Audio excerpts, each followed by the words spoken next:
Season's greetings, folks.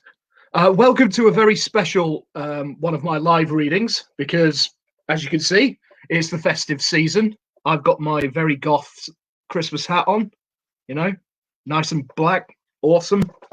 Got my little helpers, got Otis in his little cute little hat.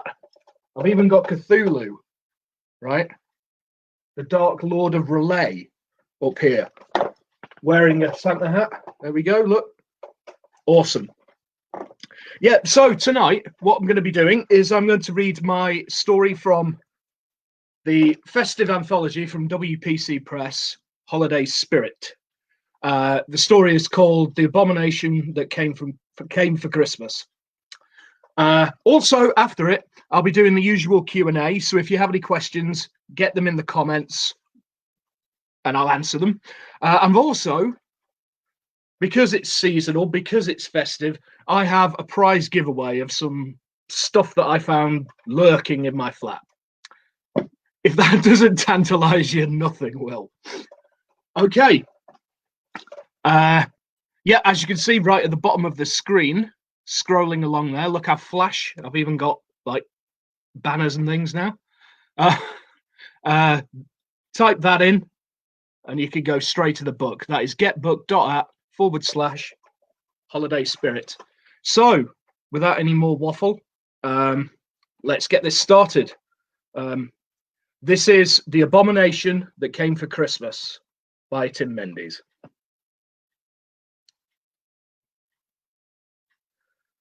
Little Jimmy Taylor sighed and looked out of his window at the crisp blanket of virgin snow covering the garden. He had been flicking through catalogues for hours now, searching for that special something to put in his letter to Santa. There were so many toys to choose from, and despite wanting about 1,000 different things, he still wasn't satisfied. All he really wanted for Christmas was a cat. He had been dropping sledgehammer hints since mid-October, but he didn't hold out much hope. The major problem was that his mother, damn her, was chronically allergic to cat hairs. She was fine with his sister's hamster, but if she got within 10 feet of a feline, her sinuses would explode like a neutron bomb. For this reason alone, Jimmy was convinced that no matter how many times he scrawled cat, kitty, or moggy in felt tip on a scrap of A4 paper, he wouldn't get one. Scrunching his Christmas list into a ball and chucking it unceremoniously into the corner of his room, Jimmy picked up the strange stone he'd been given earlier that day. It was ovoid in shape and as smooth as glass, with odd runic inscriptions in wavy lines across the surface. It gave off an odd heat and felt almost clammy to the touch.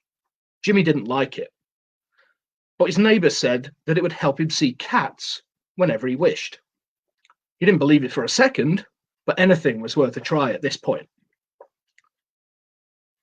Mrs. Pickles lived 5 doors down at the end of the row.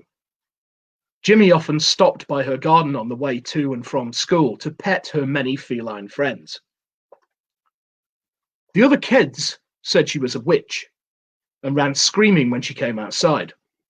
Jimmy thought his friends were idiots. She was just a perfectly normal middle-aged woman who kept a lot of cats. She had 13 of them, to be precise. Jimmy was quite fond of a long-haired black Persian with a bushy white bib called Howard. His saucer-like eyes and general appearance made him look like a wizard. Jimmy thought Gandalf would have been a more suitable sobriquet. As he tickled the scruff of Howard's neck, his fluffy tail waving around like a feather duster, Jimmy didn't hear Mrs. Pickles coming up behind him and almost shot into the air when she chirped a cheerful greeting. "Mrs. Pickles!" Jimmy blurted in surprise. "I didn't hear you coming." "Sorry, Jimmy, I didn't mean to sneak up on you. I see you've found Howard." "Yeah, I was just playing with him." Something in Jimmy's tone alerted Mrs. Pickles to his underlying sadness. "Why so glum, chum?" she asked in a warm Cornish burr.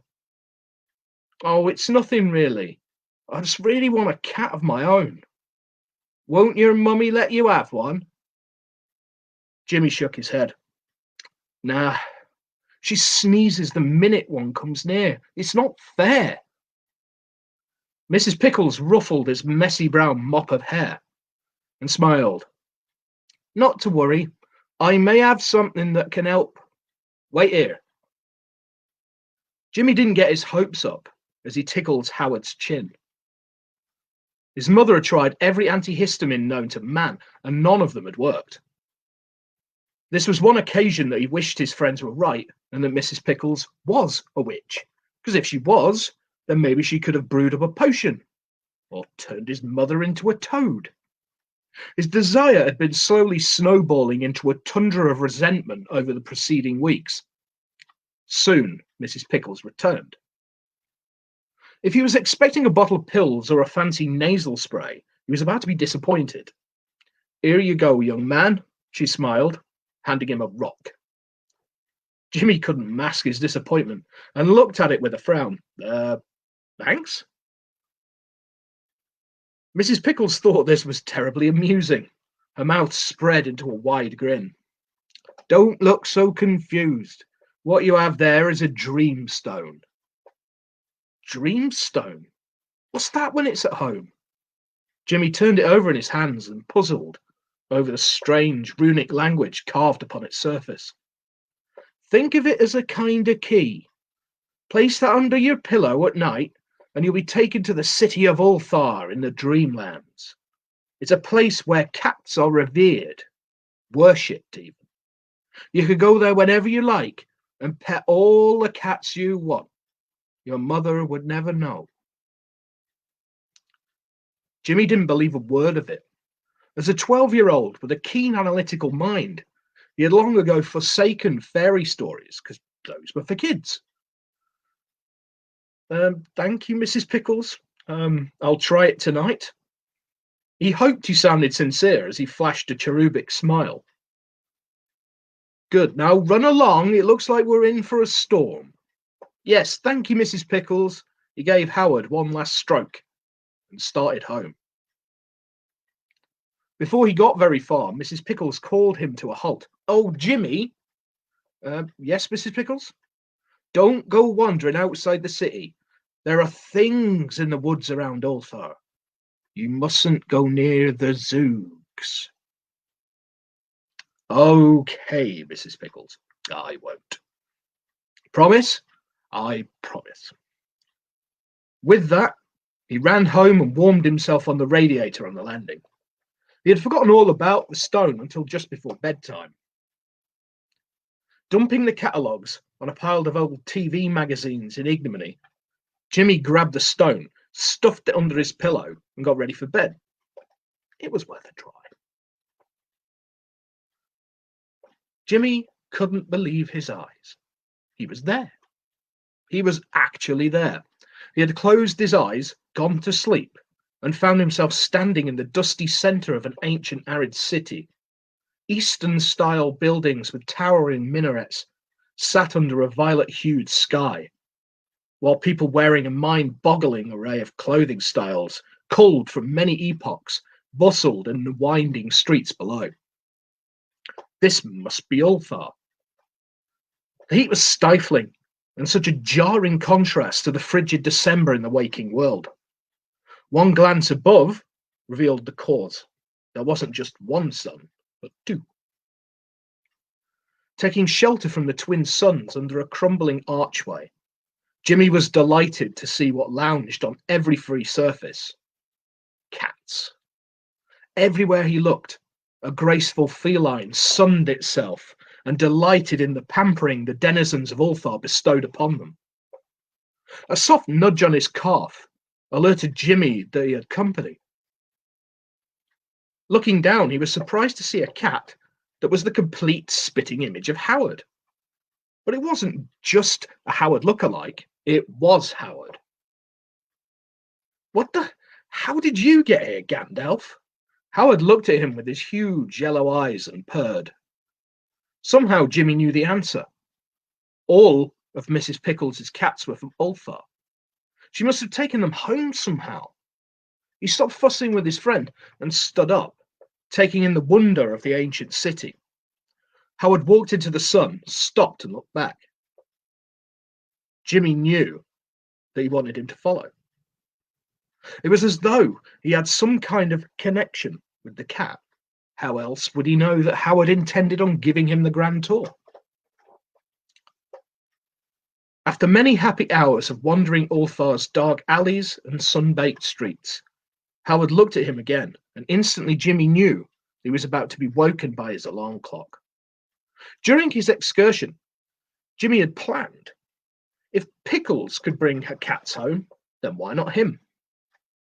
To test the hypothesis, he snatched an apple from a street vendor, stuffed it into the pocket of his Transformers pajamas, and waited. Beep, beep, beep, beep, beep, beep. Opening his eyes, Jimmy whooped with delight to find that he had a rosy red apple in his pocket. It worked. It worked. Already a plan was forming in his mind. Operation Kitty was a go. All day, Jimmy hadn't been able to focus on anything except his plan. He had wasted hours of good video game time just watching the clock tick slowly towards nightfall. As the time approached, he sneaked out to the garage and took an old potato sack from the pantry. Next, he looted the kitchen bin for the chicken carcass left over for dinner, wrapped it in cling film. Once upstairs, he put the carcass in the sack. Then he stuffed the stone under his pillow and went to sleep with a firm grip on his trap. When he opened his eyes in Ulfar this time, night had fallen. The streets were now deserted, and only the straggliest creatures were in evidence. Jimmy hefted his sack over his shoulder and wandered the streets in search of a new friend. It struck Jimmy as odd that all the cats seemed to be indoors. Surely they should be out hunting mice and other tasty treats. After an hour of aimless wandering, he discovered the truth. They weren't indoors at all. They were out in the woods. Standing on the threshold between the streets and an overgrown expanse of trees and scrub, Jimmy stood open-mouthed and listened to the savage hunting noises and territorial disputes between the previously passive creatures. So this is where you're all hiding, Jimmy whispered as he edged towards the trees. But he remembered Mrs. Pickles' warning and heeded it. As he peered through the twisted boughs, a beautiful snowy white cat slipped through his legs and into a nearby bush where she took up watch. This was it. She was the one.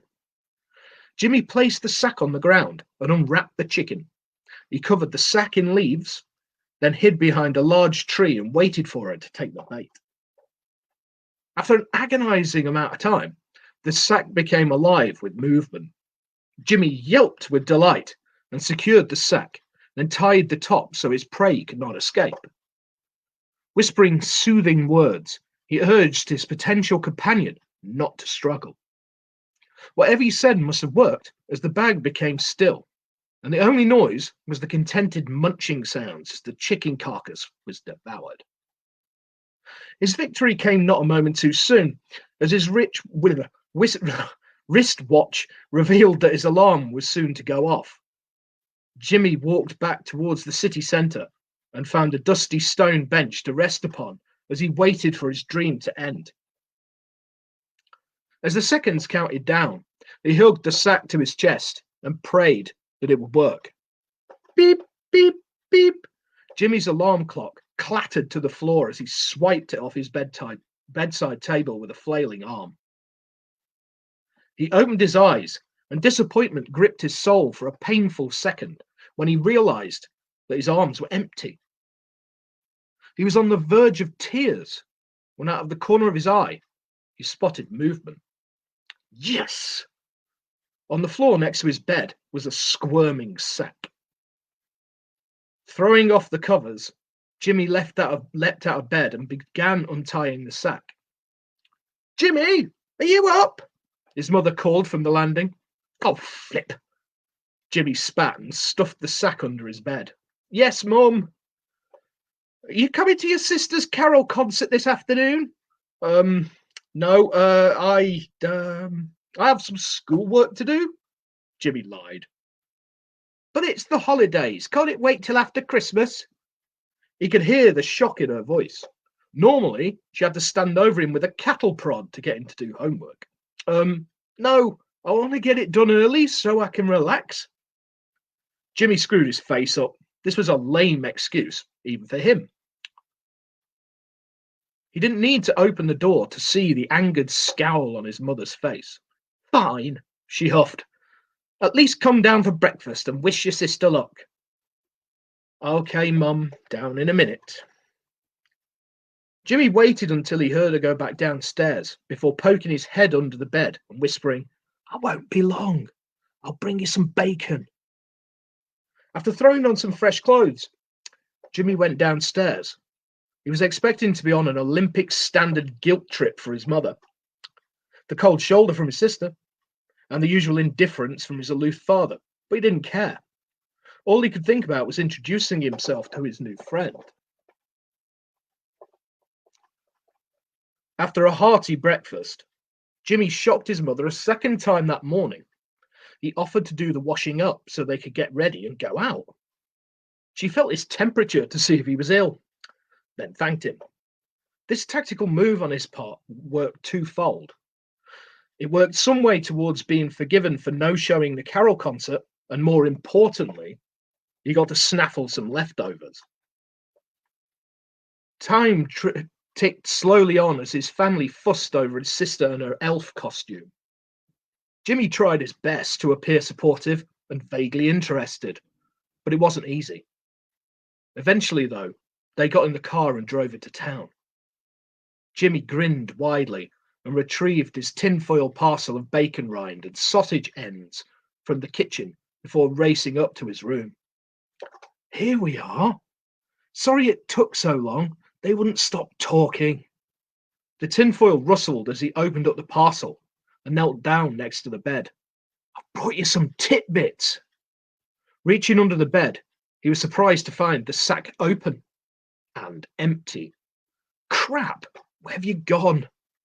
Leaving the scraps on the floor, Jimmy shot up and started to check his wardrobe. Where are you, puss? The cupboard was feline-free, so he checked behind the TV, behind the bedside table, behind his chest of drawers. Nothing. Hoping to God that she hadn't gone into his parents' room, he raced onto the landing and looked both ways. To the right, his parents' door was firmly closed. To the left, the bathroom and airing cupboard were closed, but his sister's door was open. Oh no.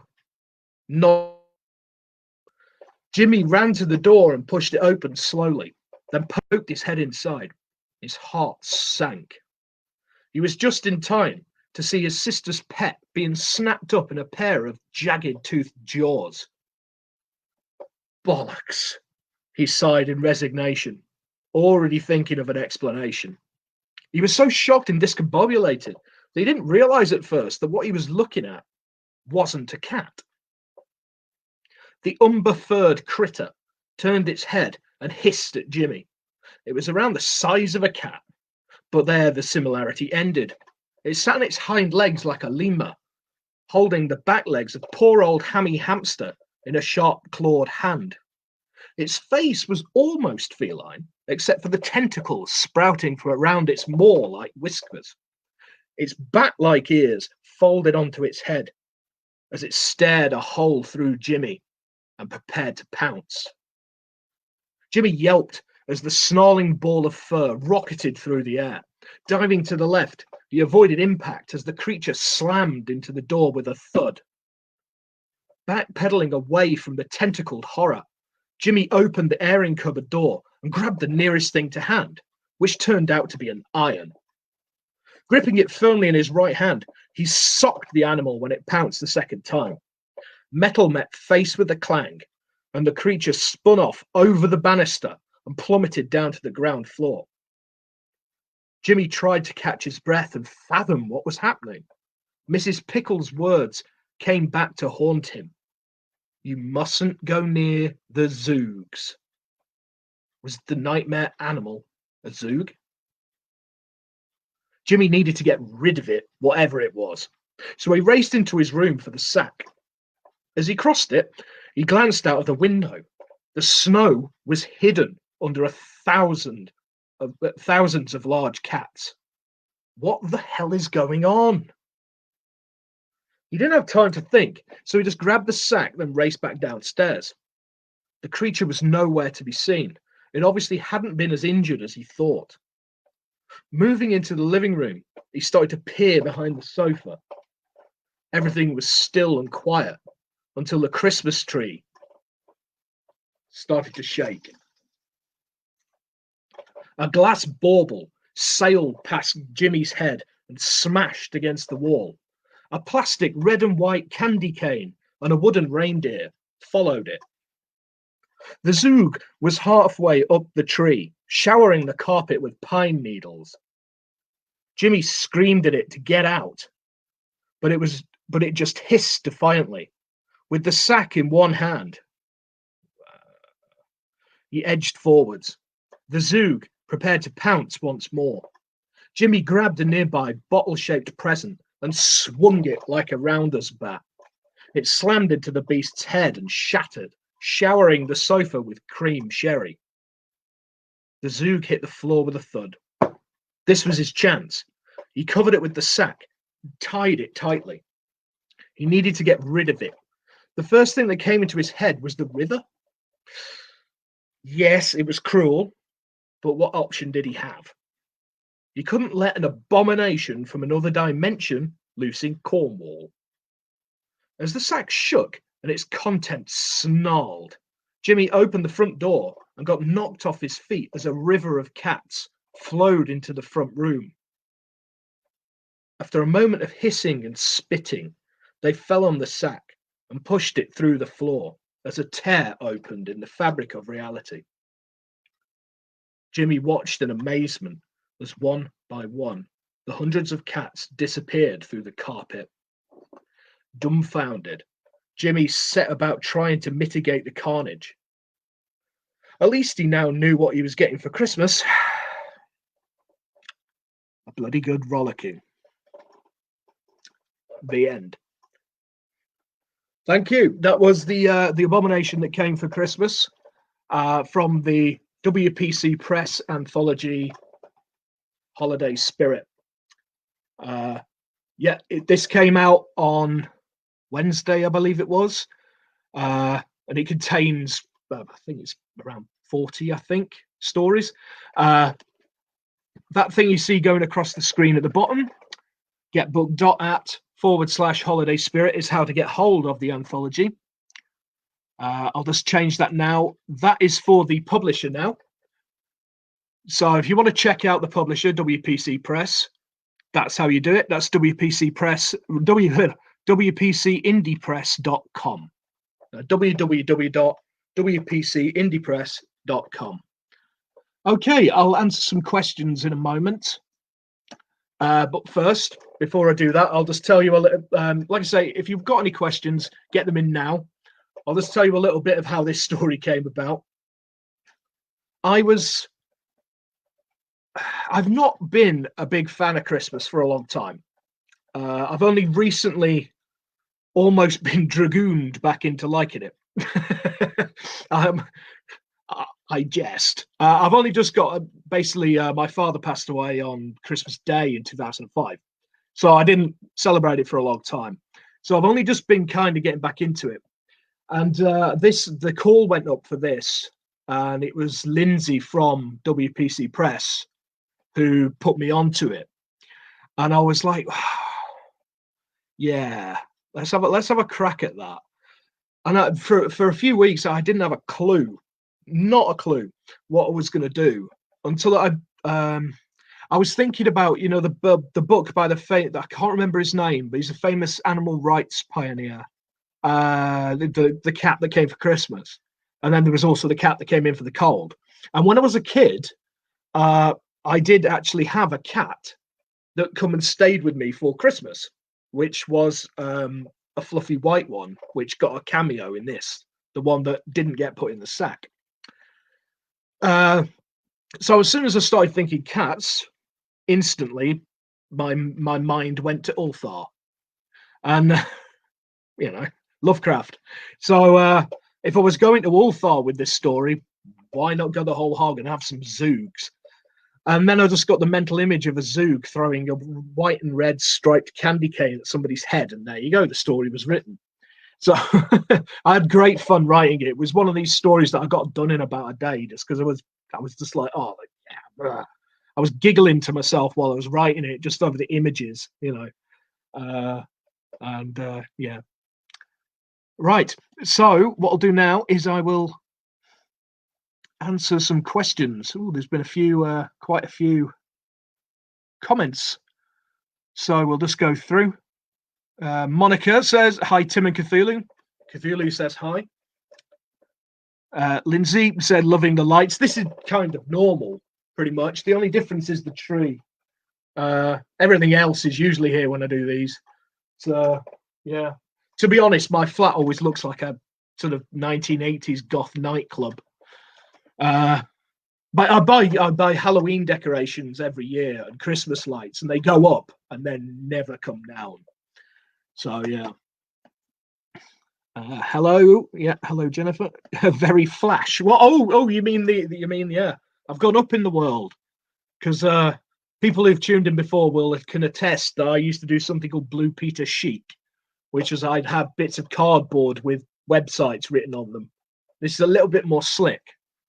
I don't know. I kind of prefer the cardboard. That's me all over. Luddite. Bar humbug indeed. Yeah, do you like the hat? I had to take it off. It's really thick. It was like it's like my head was in like some kind of oven. Oh, I love that. Deborah Groom says, happy squiddly seasons greetings. I love that. Yeah. Can't imagine what lurks in the corners of my home. Yeah. Oh, to be honest, I don't even want to think about some of the things that lurk in the corner of my home. There's all manner of creature around somewhere. Chris Hewitt says he came for the story and stayed for the scrolling banners. Yeah. Oh dear. Nick says he loves this one. Thank you. A piece of cardboard will never be looked at the same way again. People miss the cardboard. I might have to just bring some back for a laugh. Hello, people. Yeah, hi, Beth. Yeah, I'm glad you made it this time. I think this is the first one you've probably, yeah, I think it's the first one you've made, isn't it? Because I think, correct me if I'm wrong, but she's in Australia, so that's morning. Yeah. Cheers, Gary. Yeah, it's a good job. I can't do any other accent, as you can tell by my really bad attempt at Cornish earlier.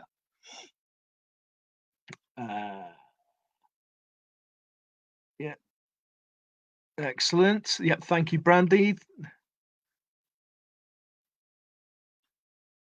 I have no idea what that was. I was drawn to you, Lindsay. Lindsay, I think you've got a fan.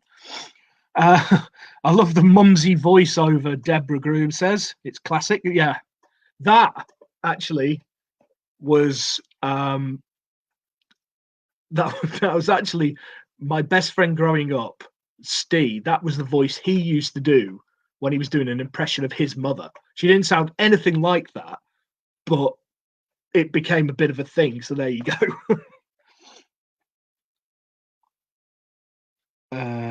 Hooray for tentacles, indeed.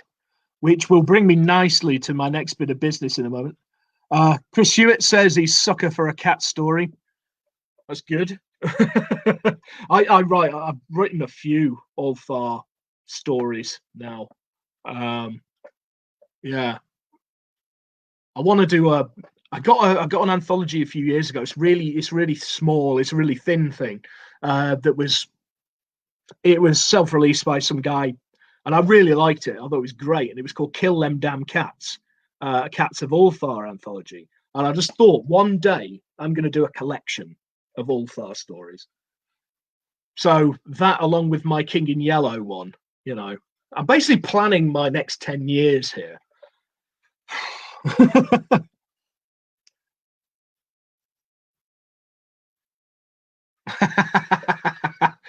Oh, now that's a good question. I like that question.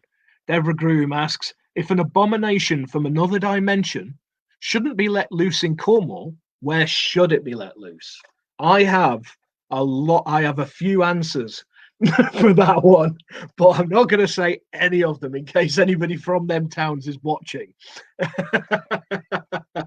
But I can name a few that need an abomination from another dimension dropped on its doorstep. I can tell you.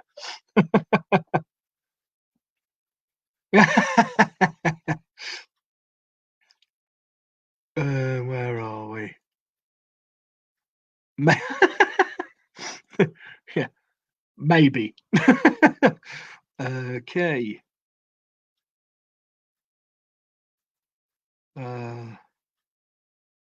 Excellent, thank you. Thanks, Caitlin. Yeah, she said it's a great story. Loved reading it the first time. Yeah, she's one of the people behind WPC Press, as are Jennifer Hatfield, who is lurking on there, and Lindsay Ennis Holloway, who's lurking on there.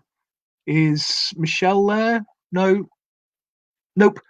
And I know Monica's involved somewhere. And there's another guy, Nick, he's involved. So I forget. There's quite a few people involved in WPC Press, and they're all absolutely lovely. So any authors out there, check them out. Really, really, they've got another couple of submission windows open at the moment. One for called Love in the Dark, which is a Valentine's Day anthology, which I've had a story accepted in, which I'm quite pleased about. And they've just opened another one, which is Heaven and Hell. And you got to write two stories. One is like from a hellish perspective, and another from an angelic perspective, which I'm probably right in thinking was Lindsay's idea, because she seems to have some kind of obsession with douchebag angels. Okay. Chris Hewitt asks, what's the going price for a Zoog during lockdown? And have you got the name of a reliable breeder? Now, if I did, we'd have a flat full of them, because my partner has fallen in love with Zoogs.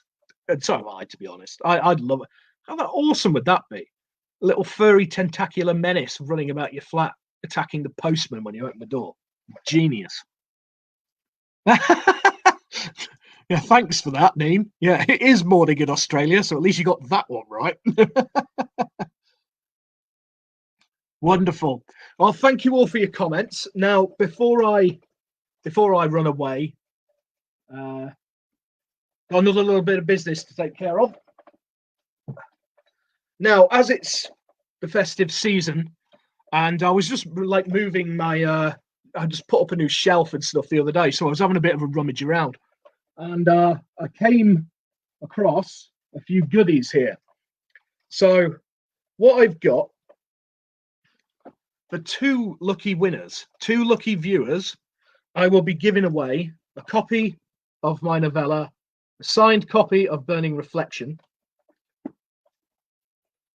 some Erie River postcards, they're from Forest, some bookmarks, from Sky, some postcards from It Calls from the Sky, and various other bookmarks. And I mean, that was basically one lot of bookmarks and stuff. So two lots of that and two copies. So two lucky winners will get all that bunged in an envelope and sent wherever you are in the world. I don't mind. I'll send it to wherever you are. But you'll have to wait till New Year, because no way in hell am I going to the post office now.